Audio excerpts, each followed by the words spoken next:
Welcome to Growing with the Woodpile, and today we are going to be dividing up our plants. So I did have some issues with my plants. There's a couple issues going on here. One, this curly leaf here, you can't really see it in this one, but this one, you can see how they're curled and purple. I thought I didn't need to fertilize them because I had put the potting soil in the bottom part of the tray and then did it with the stuff that doesn't have nutritions towards the top. So I thought I was good. It would grow down to the nutrition and I wouldn't need to fertilize. I obviously did need to fertilize because this is nutrition deficiency syndrome. I made that term up. And also I am surprised. I am getting gray mold like I did last year, which very much surprises me because I have let this dry out a lot in between in between waterings.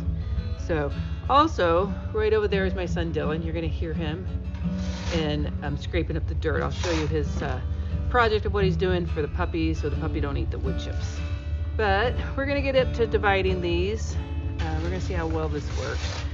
So I'm hoping to only have to go to 4 trays. I got my tomatoes here and I got some peppers over here that we'll get to. So here is my potting tray. And I'm going to come over here and get the potting soil that I did last time, fill the bottom up. So I'm going to fill the bottom up here, and then let's take this one right here. There's 2 in here, not root bound yet. He's Paul Robeson, and I am going to pull him apart here. And I'm going to stick him roughly in the middle here, in the middle. And actually, I take that back. I'm going to put him all the way down on the bottom as far as he can go, because all this fur, I don't know if you can see it, will allow the plant to grow up to it. And then I am still going to top it off with the seed starting mix I have mixed up over here to the side, and I'm making a mess, so I need to turn my stuff so I don't get it all into my tray. And this is a sterile seed starting mix, and the only reason why I'm doing this sterile is because I know that there's not any. I'm gonna do another one. I got interrupted from an alarm on my phone, so I'm just topping this one off with dirt like this. Gonna put the tag back in it and stick it in here, and then we're gonna open up these other tags, get one ready. That was Paul Robeson.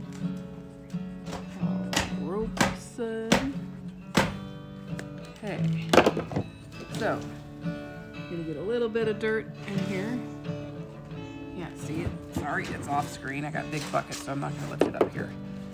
Then I'm going to dig down to the bottom and put in the other Paul Robeson that I split.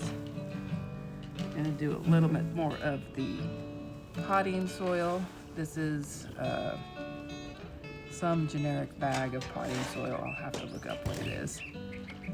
Push that down, and then my plan is then to top it off with the sterile seed starting mix to keep any gnats. That was the word I was looking for before, gnats, because this is sterile on top. So I'm gonna top that off, put the plant tag in, and start again. So this one, you can see, this one's a black creme. Put some of my dirt in. It's not dry. I dampened both of them so they would not be. So when we go inside, this was hitting the top of the lights, and I don't know why there's one that started so late, but I'm gonna keep him. So I'm going to put him all the way down as far as I can go. because we'll get roots all the way up to here. So I want to plant him as deep as I can go. Put some of the potting mixture around it. Grab some of the sterile seed starting, put that on top.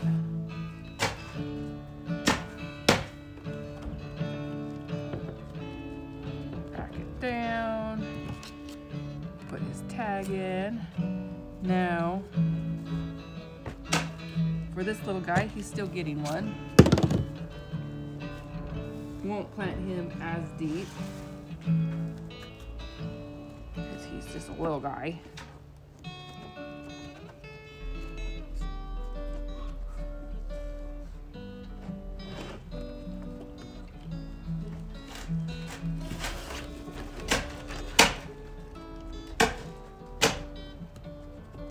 Pushing him down.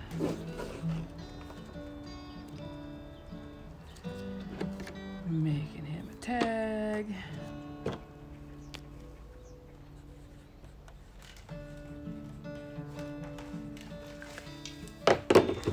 And I'm just gonna keep going. Now, since he's shorter, I'm probably gonna put him over to a different side. I want all the tall ones here, because when we go inside, I'll show you the different lighting situations.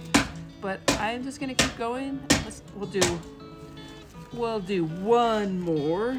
What's up with you, little guy? Oh, you're so sad looking. Oh, don't know why he's so sad looking. Okay.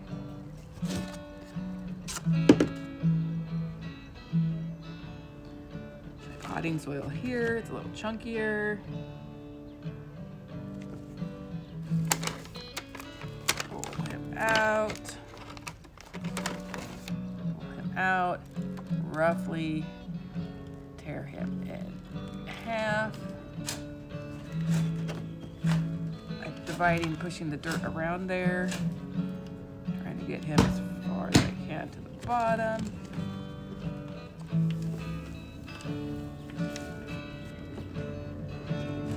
Get some more dirt, back him around. Get the seed starting mix and keep on going. Tune into the Rustic Gardener. He has some great videos. I'm not doing it exactly the way that he does. I didn't have enough seed starting mix. A lot of people keep putting a potting 2 seed starting mix until they take him outside, mostly because they don't want fungus gnats. And I'm chancing it. I'm hoping I don't, but I also didn't last year have fungus gnat problem.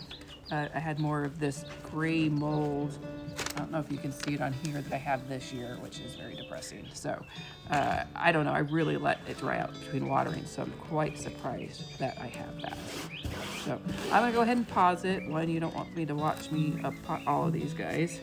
So, and then I'll take you inside and show how I'm going to redo the lights in there. So, all right. Going to catch you on the other side.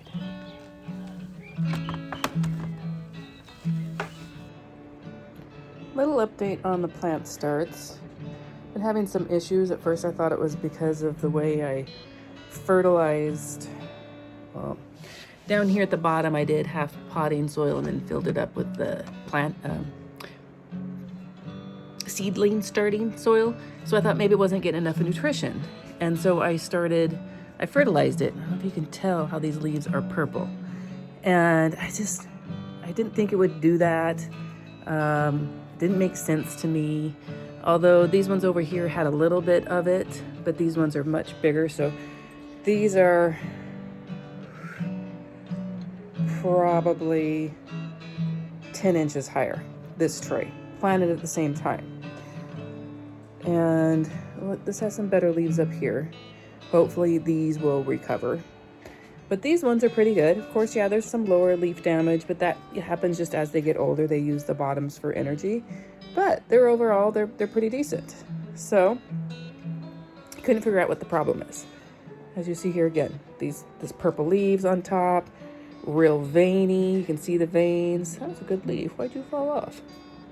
And I'm like, oh my gosh, I had issues last year. I just wanted some good plants. So what I figured out is, over here in my setup, I have 3 lights across.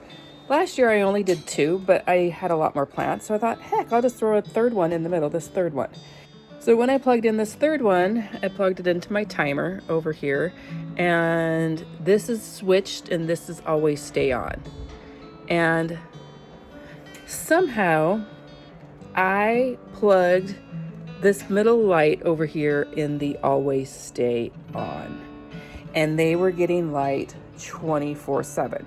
Now I have 2 shelves going, and so the shelf was getting constant light, and I had to Google and research about how they're getting 24 hours of light and not so good for them, which makes me sad because these are the peppers and they have the same problem. The purple leaves, the real veiny. Hopefully there's some new plant growth here.